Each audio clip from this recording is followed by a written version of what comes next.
Plenty of Gen Xers and Millennials probably fondly remember anime like Cowboy Bebop, Tenchi Muyo, and Outlaw Star airing on Adult Swim back in the early 2000s. However, today we will turn our attention to one of the more forgotten anime to air on Adult Swim in the same period, Android Kikaider.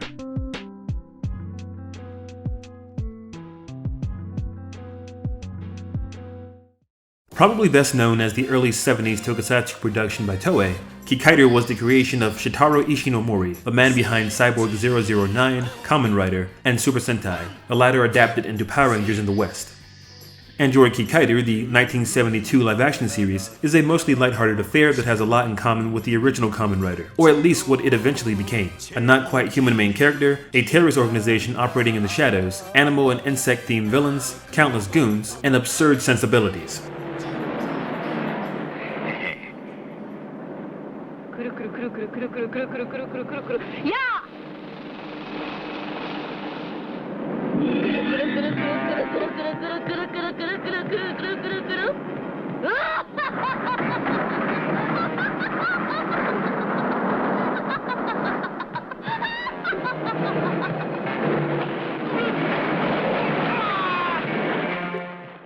But that show is not the focus of this video.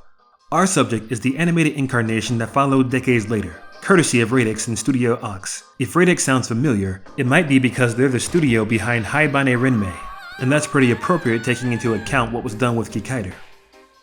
The lighter business of the live-action series was given a serious, more artistic makeover. In doing so, the anime drew a great deal of inspiration from Ishinomori's Kikaider manga, which was a companion piece to the original tokusatsu series, also released in 1972. All three, the tokusatsu series, anime, and manga, share many of the same concepts, though the difference lies in how they go about using them, and thus all three are very much their own things. The manga I won't mention again, and the 1972 live-action series is a lot like the other tokusatsu media of its time, but the anime, tonally, thematically, narratively, draws from or covers territory similar to media like Blade Runner, Frankenstein, Pinocchio, and Nier Automata. A lot like most of the aforementioned properties, Kikaider the animation is a thoughtful slow burn, and rarely is it subtle. The show basically starts with quoting the story of Pinocchio as Dr. Komiyoji, working in his Frankenstein-like laboratory, brings his artificial boy to life. Though as a late 20th century tale, Kikaider exchanges the flesh and wood of the earlier stories for metal and circuitry. That and the eventual exploration of artificial intelligence and autonomy is where the Blade Runner and Nier Automata comparisons come into play.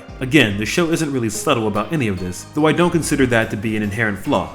Anyway, that's enough of an introduction. It's time for some business.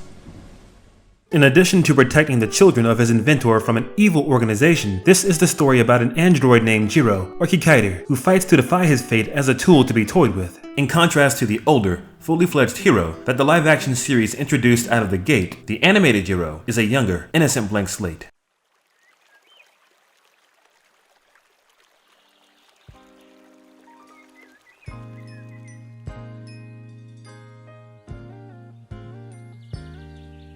Jiro spends a good chunk of the show coming to terms with who and what he is. Unlike his brothers, the various robots sent to destroy him over the course of the show, Jiro has been gifted or perhaps cursed with sentience. He has the ability to independently reason, the capacity to feel. He comes to understand sorrow, joy, loss, pain, love, anger. What allows him to do this is his conscience, called the Jiminy System, a reference to Pinocchio's conscience, Jiminy Cricket, the Disney reimagining of the talking cricket from the original Pinocchio novel. Anyway, like humans, Jiro experiences growing pains. For example, in part due to his incomplete state, and in part due to being a robot, he is susceptible to some negative influences, namely the hypnotic flute playing and whistling of his enemies, that causes severe pain and even causes him to lose control of himself. Yet Jiro fights back and ultimately exercises his autonomy by letting his choices, not his past or others, define him. But is it possible for AI to do any of this? And if it is, what are the implications of that? These are questions we have been asking for generations. They were raised by Ishinomori's mentor, the father of manga, Osamu Tezuka, and his iconic Astro Boy series almost 2 decades before Kikaider. A few years before that, in 1950, Alan Turing created the Turing test, which, in basic terms, gauged whether a computer could talk enough like a human to convince a certain number of human judges in a given group that it is human. And 8 years before that, in 1942, Isaac Asimov introduced his 3 laws of robotics, rules that govern the behavior of robots and their relationships with humans, which factor into this show. And as you see here, Kikaider, as he was designed, doesn't exactly conform to these rules. Jiro, 私はあなたを。僕を壊したい。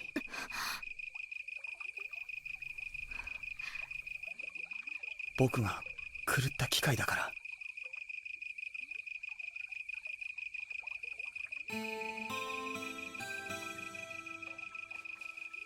止まりなさい、シロー。命令よ。それはいい命令、悪い命令。どっちだっていい。命令なんて聞かない。僕は狂った機械だから。This puts Jiro at odds with Dark, the evil organization that wishes to destroy him, and the robots sent by Dark to do just that. With each robot sent to kill him, the audience is given a different shade of the issue. One robot attempts to destroy itself along with Jiro with no regard for its own life. Other robots see little value in the friendships they make, readily discarding them. Another has an inkling of the human experience, and because of which makes an irrational, emotionally charged decision for an obedient robot that results in its own undoing. He takes pity on and sacrifices himself for a human. While this robot has an opportunity to keep living, he chooses to die rather than live a life prone to human suffering. And then there's Kikaider, Jiro's foil. 結局人間のエゴで作られ、破壊される人形だ。俺もお前もな。As distant or impossible as such scenarios might seem in the present, maybe they deserve serious consideration. At least that's what some of the brightest minds of the past few decades have expressed. The primitive forms of artificial intelligence we already have proved very useful. But I think the development of full artificial intelligence could spell the end of the human race. And then there's this guy, back when he was a far less divisive figure. I mean, with artificial intelligence, we are summoning the demon. You know all those stories where there's the guy with the pentagram and the holy water, and he's like, yeah, he's sure he can control the demon. Didn't work out. Artificial intelligence surrounds us, and the vast gulf that once separated reality from fiction becomes thinner and thinner every day. Look at how far we've come with technology in less than a century. Computers, which once took up an entire room, now fit into our pockets. Every day, millions of people depend on and take for granted tools like Google Maps, self-driving vehicles, and Alexa, a lot of which would have seemed like fantasy to the people of bygone ages. And, while we may not have advanced as quickly as previous generations thought we would, there's still a good chance that machines might one day dream of electric sheep. This is a fascinating story we have for you of a senior Google engineer who says one of the company's artificial intelligence systems has become a sentient being and was thinking and reasoning like a human being. In 2022, Blake Lemoine went public with the conversations between him and Google's chatbot, Lambda, alleging that Google had developed a sentient being, which he compared to a 7-year-old who happened to know physics. While Google of course denied those claims, the transcripts revealed a considerable degree of sophistication on Lambda's part. However, this is not the first time something of this nature has happened. Starting with Eliza in the mid-1960s and continuing into recent times with Eugene Gustman, various chatbots have been designed to and managed to convince people they were talking to a real person. And, as most recently demonstrated with Lambda, they're getting better at it. But plenty of critics readily dismiss the latest example as the empty hype of media and hysteria of a madman, assured that any level of complexity is at best an illusion, an imitation of life only to be believed by bleeding hearts, and those who fall for the tendency to attribute intelligence to non-human things. Sure, Blake Lemoine's concerns might have been a false alarm, in this case. Still, it's worth wondering, as artificial intelligence continues to grow more sophisticated, and the line between us and it blurs, what just if someone finally pulls it off? And how will, or how should, such a development be met? What does this have to do with the anime adaptation of Kikaider? Well, the show explores this subject and presents a few different responses to some of these questions. Let's start with Professor Gill, the head of Dark and the main antagonist of the series. While he doesn't treat humans well either, without second thought wreaking havoc in the lives of the Komiyoshi family and willing to destroy an entire city in pursuit of his own interest, he holds special disdain for machines, especially ones that are anything more than puppets, and at one point he proudly proclaims he only needs machines that follow orders. Part of his concern appears to stem from the Frankenstein complex, the fear that artificial life would turn against us. And in his case, it's exactly what happens, though in all fairness, he brings it upon himself. Still, the fear our machines will turn on us has become a staple of popular culture and science fiction storytelling. And as shown earlier, it's something that some of the brightest minds of our times fear might happen should we not exercise proper caution. And there's more than just turning on us. There's also the risk of them outperforming us, like how Jiro upstages a musician in his first time playing the guitar. The guy wasn't very happy about it. On the other hand, there's Mitsuko, the eldest child of the Komiyoji family. Mitsuko has complicated feelings about Jiro. She initially hates robots because 1. Her father neglected her and her brother in pursuit of robotics research, and 2. She views Jiro as an aberration whose destructive potential is too dangerous to be left alive. Though over the course of the show, as she gets to know Jiro and takes into account how other characters, such as her younger brother and the detective, treat Jiro, her feelings change. She begins to view Jiro as human, and falls in love with him as she might any man born of a woman, eventually leading to a moment of intimacy where she repairs Jiro's arm, and maybe a lot of other things too.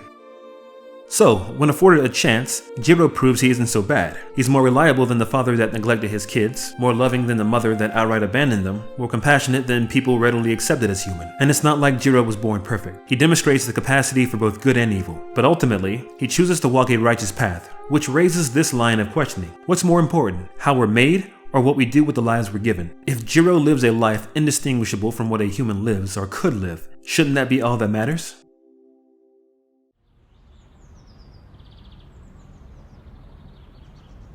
"帰らなくていいの?うちの人心配しない?"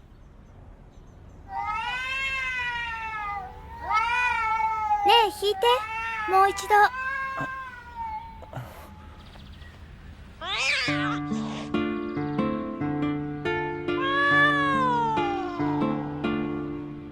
When in human form, the exact degree of Jiro's humanity is left ambiguous. Various people mistake him as an ordinary young man, and this makes him an ideal subject to highlight human failings. As mentioned moments ago, in Blade Runner fashion, Jiro leads a life more human than most or any human. But as human as Jiro is, he isn't fully human, and there are some things about him that draw attention to that. The most obvious example, in a parallel with Mary Shelley's Frankenstein, Jiro's powered form, the red and blue asymmetrical machine here, is treated like a grotesque monster.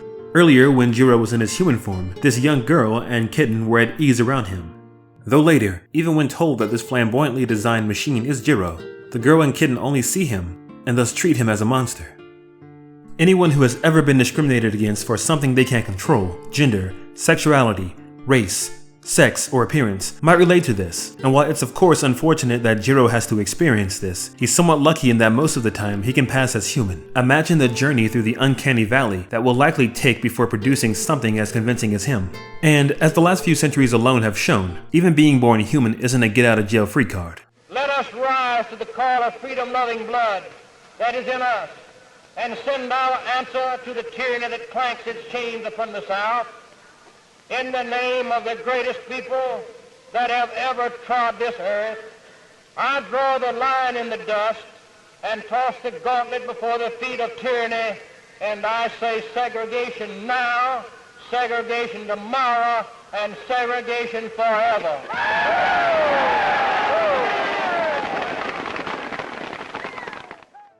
Don't let the rough recording fool you. Relatively speaking, this infamous declaration from former Alabama Governor George Wallace wasn't that long ago, and it's him voicing his support for one of the greatest failings in American history, the treatment of his black people. While everything from pseudoscience to religion was used to justify oppressing and dehumanizing an entire group of people, it ultimately came down to skin color and convenience. One class, whites, was able to profit off of the misery of another class, blacks, and race was the dividing line. From the founding of the United States, there was slavery, and blacks, the enslaved class, were mere property to be used and abused, deprived of basic rights like an education.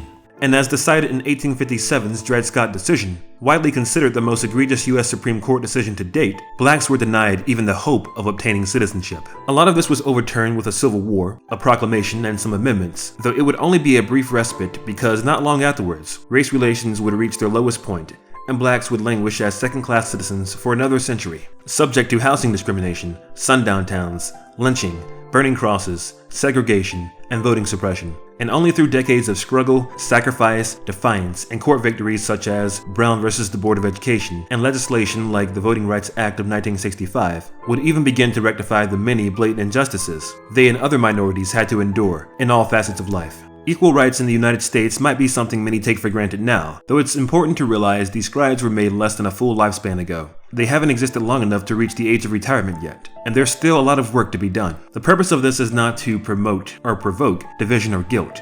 Social injustice isn't limited to the United States or African Americans. This is just one example of many of the willingness and lengths people have gone and continue to go to dehumanize and exploit their fellow man. And it's important to know the past so we can understand the present and make a better tomorrow. Because if we have been able to treat ourselves the way we have into the modern age, would it not be easier to rationalize disregarding the feelings or needs of something constructed? Are we ready for a Jiro? Are we ready for everything that would entail? What quality of life could a Jiro expect to have? Acceptance with open arms? Harsh discrimination and subjugation? There's a lot to think about here. みつこさん、僕を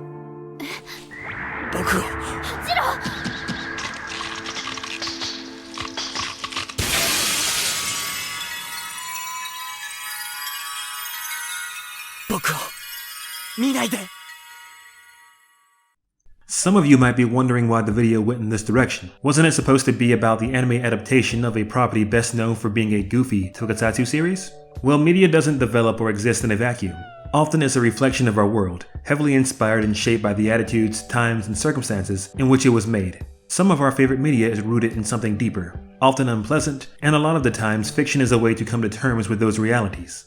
And in this case, in addition to issues like discrimination and autonomy already lending themselves well to stories about artificial persons, Shotaro Ishinomori served as an assistant to Osamu Tezuka for years, and, more specifically, worked on Tezuka's greatest claim to fame, Astro Boy. While Ishinomori's art style can already be viewed as a homage to the father of manga, concerns about social consciousness shouldn't be something unfamiliar to Ishinomori either. In summarizing anime historian Frederick L. Schott, an article by the Japan Times said the following: "The Astro Boy series, penned by Tezuka over roughly 2 decades, evolved as times changed in the 50s and 60s. Tezuka's environmentalism, humanism, and pacifism were clear in the manga. But as Schott points out, at its core, the series was about discrimination, not science fantasy. Tezuka was once beaten by occupation American soldiers because he couldn't speak English. That experience led him to write stories about intelligent machines as an underclass in a future society, and their struggle for equality. It was a robot retelling of the US Civil Rights Movement. Heavy stuff for a kid's comic book, but that was Tezuka."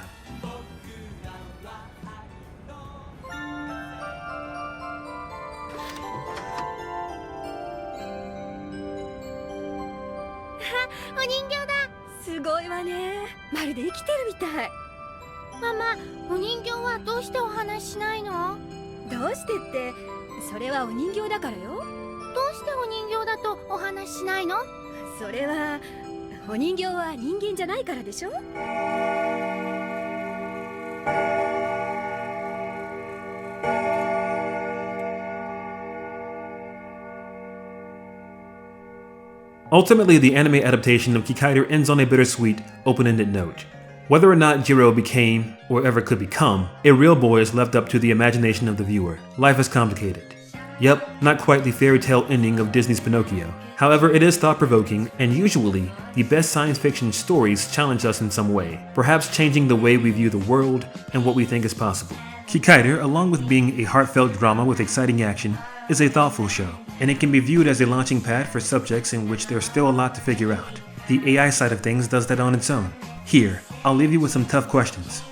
Is it moral to create a machine with self-awareness and a capacity for suffering? Once that happens, do they deserve protection from mistreatment and abuse? What safeguards will exist to ensure we get a kind-hearted Jiro, not a cruel Kikaider? Who will be in charge of these safeguards? How safe from cyber attacks or respectful of privacy will it be? What type of competition will this introduce to the employment market? And how many jobs for humans will it eliminate? Consider the implications of science ever completely figuring out and replicating human consciousness by artificial means. Imagine the blow it would represent to Abrahamic religions, religions that maintain the importance of the soul blessed by a divine touch. It's a lot to think about. But even if technology never reaches the point depicted in this show and similar media, these types of stories could perhaps help us better understand ourselves, and it shouldn't be too controversial to say, there's still a lot to learn.